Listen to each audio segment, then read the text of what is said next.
Երբ ընդհանուր ենք նայում աշխատության տրամաբանությունը, ապա նրա 65 գլուխներում մենք տեսնում ենք շարունակությունը առաջաբանում դրված սկզբունքի։ Առաջաբանում հեղինակը ներկայացնում է, թե ինչ տարբեր սկզբնաղբյուրներ են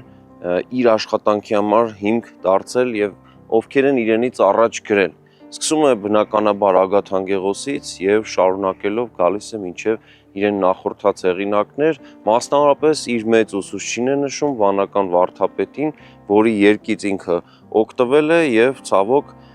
փաստորեն վանական վարդապետի պատմագրական երկը օրինակ մեզ չի հասել, բայց փաստորեն առանձին այդ խաղագրությունները, քաղվածքները օրինակ Կիրակոս Գանձակեցու միջոցով մեզ հասել են։ Ստացվում է, որ մենք գործ ունենք բավական հետաքրքիր աշխատանքի հետ, որի սկիզբը